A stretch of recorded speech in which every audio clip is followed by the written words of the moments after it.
और talent exam शुरू करने के बाद और आज तक 15 साल हो गए, लगभग कंटिन्यू हो रहा है, हर साल होता है। सर, ये एग्जाम आपका कौन कौन सी क्लास, कौन कौन से बोर्ड, आरबीएसई, सीबीएसई और साथ में कौन कौन से मीडियम वाले विद्यार्थियों के लिए है और ये कितनी तारीख को आयोजित हो रहा है? 10th क्लास में यदि कोई बच्चा है और वो एग्जाम इसका देगा और फर्स्ट प्राइज आ जाए किसी बच्चे की, चाहे वो कहीं का भी बच्चा हो, वो 1 लाख का प्राइज प्लस स्कॉलरशिप 2 चीज जीता हुआ है। इस एग्जाम को देने के क्या क्या बेनिफिट्स हैं और आप स्टूडेंट्स के पेरेंट्स को क्या मैसेज देना चाहेंगे? हेलो, नमस्कार एवरीवन। इंजीनियर्स पॉइंट खैरतल हर वर्ष की भांति इस बार भी अपना टैलेंट सर्च एग्जाम ईपीटीएससी 2026 करवाने जा रहा है। बहुत सारे पेरेंट्स एंड स्टूडेंट्स के मन में ये होता है कि इस एग्जाम के पीछे, आयोजन के पीछे क्या उद्देश्य है, एग्जाम ये हर वर्ष क्यों करवाया जाता है, इस एग्जाम को देने से हमारे क्या क्या बेनिफिट्स हैं, हमें ये एग्जाम क्यों देना चाहिए। इन्हीं सभी सवालों का जवाब जानने के लिए मैं आज उपस्थित हूँ इंजीनियर्स पॉइंट खैरतल के डायरेक्टर सर आजाद सर के साथ। सर, स्वागत है आपका। नमस्कार। और सर, मेरा पहला सवाल आपसे कि ईपीटीएससी 2026 आप ये जो आयोजन करवा रहे हैं, इसके पीछे आपका क्या विजन है, आप हर वर्ष ये एग्जाम आयोजन क्यों करवाते हैं? सबसे पहले तो मैं आप सबको ये बताना चाह रहा हूँ कि 15 साल पहले ईपी संस्थान ने खैरतल में एजुकेशन का काम शुरू किया और उसके बाद पहला ही एग्ज़ाम हमने टैलेंट एग्ज़ाम किया। और टैलेंट एग्ज़ाम शुरू करने के बाद और आज तक 15 साल हो गए, लगभग कंटिन्यू हो रहा है, हर साल होता है। और इसका उद्देश्य एक सिंपल सा है कि पूरे क्षेत्र में जो भी बच्चे पढ़ रहे हैं उनमें सब में प्रतिभाएं छुपी रहती हैं।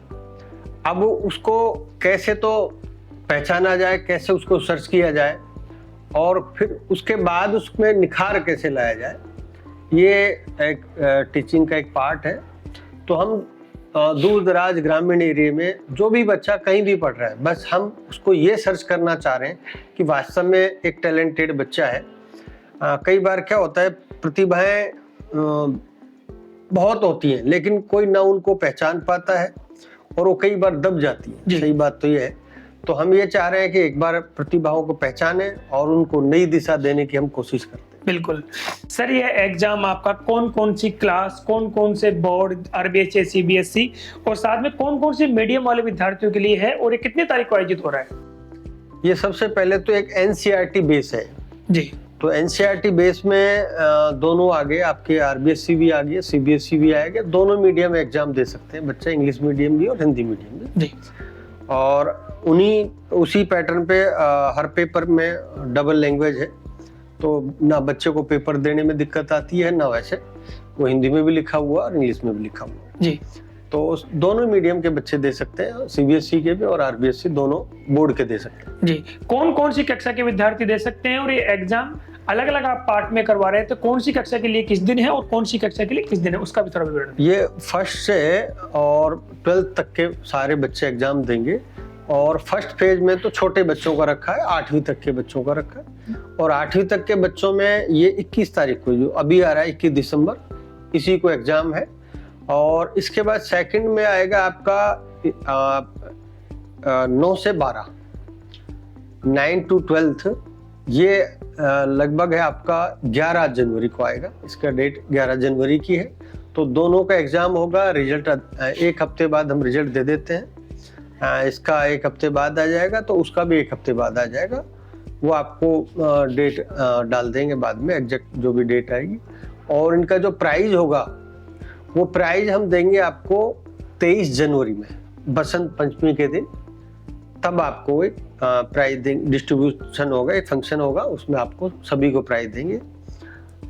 जी सर, मेरा अगला सवाल है आपसे, क्योंकि ये एग्जाम बहुत सारी संस्थाएं करवाती हैं, लेकिन इसमें एक मिसकम्युनिकेशन जो बहुत सारे पेरेंट्स स्टूडेंट्स के बीच में रहता है कि वो उसी अगर स्कूल में विद्यार्थी एडमिशन लेता है या वो करता है तो ही उसको कैश प्राइजेज या फिर स्कॉलरशिप दी जाती है।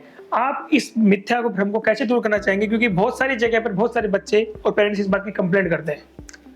देखो, सबका तो मुझे नहीं पता, पर एक चीज जरूर है कि इसमें 2 तरह के प्राइज होते हैं। एक होता है स्कॉलरशिप, एक होता है कैश प्राइज। स्कॉलरशिप का मतलब तो यही होता है कि जब बच्चा पढ़ता रहेगा तब उसको स्कॉलरशिप मिलती है, वो जो सब लोग कराते हैं, उसमें कोई डाउट नहीं। और एक होता है कैश प्राइज, और हम दोनों देते हैं।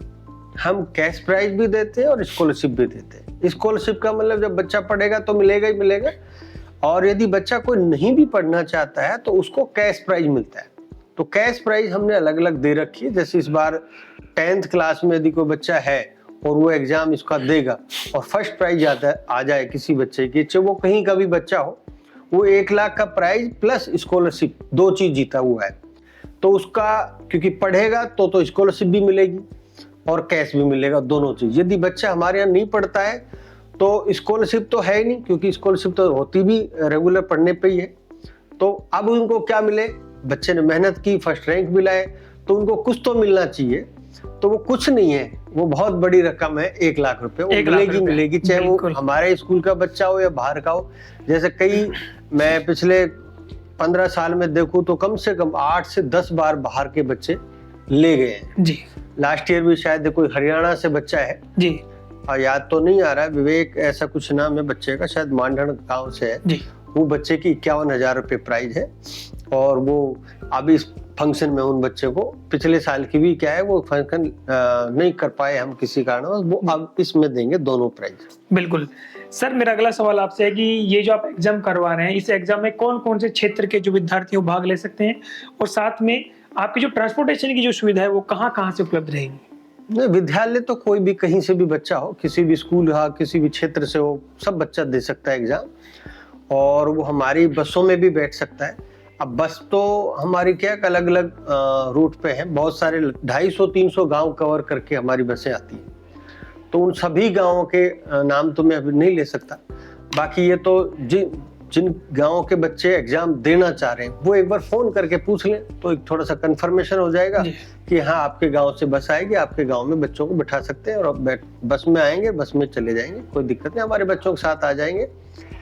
लेकिन छोटे बच्चे हैं उसके लिए मैं तो आपसे रिक्वेस्ट करूंगा कि आप खुद आए जी, तो बेहतर होता है, क्योंकि छोटे बच्चे को स्कूल का पता तो डेली आता है, उसको तो पता रहता है, कंडक्टर को भी पता है, ड्राइवर को भी पता है जी। लेकिन पहली बार कोई बच्चा छोटा बच्चा आता है तो उसको मैनेज करना हमारे लिए मुश्किल होगा। तो छोटे बच्चों के लिए आप खुद साथ आए तो बहुत ही अच्छा लगेगा। बिल्कुल सर, इस एग्जाम में फॉर्म भरने की प्रोसेस क्या है, उसके बारे में थोड़ा विस्तार से। एग्जाम में फॉर्म भरने तो इजी है आजकल, तो एक हमने एक नंबर दिया हुआ है 8696737231, वो आपको स्क्रीन पे मिल जाएगा। इस नंबर पे आपको व्हाट्सएप नंबर है, सेव करना है, और व्हाट्सएप जैसे आप हाय हेलो करते हैं उस पर ईपी लिख दें, और जैसे ही आपने व्हाट्सएप पे जाने के अंदर जाओगे तब ईपी लिखोगे तो क्या होगा, एक पूरा फॉर्म खुल जाएगा और आराम से इजी वे में उसको भर सकते हो। अपने आपकी डिटेल ही है, उसमें ज्यादा कुछ है ही। बिल्कुल, बट डिटेल भरते ही आपका ऑटोमेटिक फॉर्म भर जाता है। बिल्कुल सर, इसका आपने इस बार आपने मेंशन किया है कि इसका एग्जाम सेंटर आपके जो पुराना भवन था ईपी वाला, इस बार आपने इसमें कुछ चेंज किया है या फिर इसका एग्जाम सेंटर आपने इस बार कहाँ रखा है? हाँ, हर साल हमारे जो सिवाना रोड स्थित बिल्डिंग है इसमें ही रहता है एग्जाम। इस बार हमने कोशिश की है एक स्कूल बिल्डिंग बनाने की, तो लगभग वो तैयार हो गई है और उसी में ये एग्जाम होगा।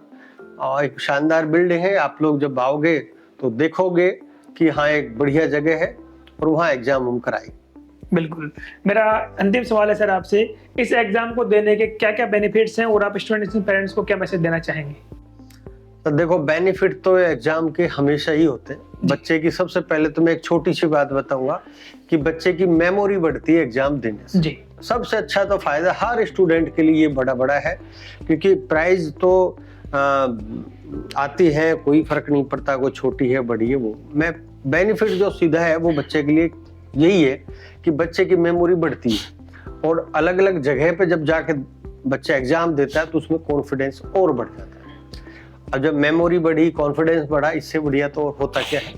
ये तो बड़े बेनिफिट है और बच्चा खुलता भी है, बाहर भी आना जाना, एक एग्जाम देना, एक उस बच्चे की एक स्पेशल मेमोरी हो जाती है कि मैंने कुछ अचीवमेंट किया, मैं घर से बाहर गया, कुछ करके आया हूँ। और वापस आके भी गार्जियन को जब बच्चा बोलता है कि पापा मेरे इतने सवाल सही है, मेरे इतना, तो वो एक पापा या मम्मी को भी, मतलब जो भी पेरेंट्स हैं उनको बड़ी खुशी होती है कि यार मेरा बच्चा कुछ करके आया। तो मैं तो इससे ज्यादा बेनिफिट कुछ नहीं बताता। बाकी तो प्राइस तो आप इस एरिया में लगभग सबसे ज्यादा प्राइस है।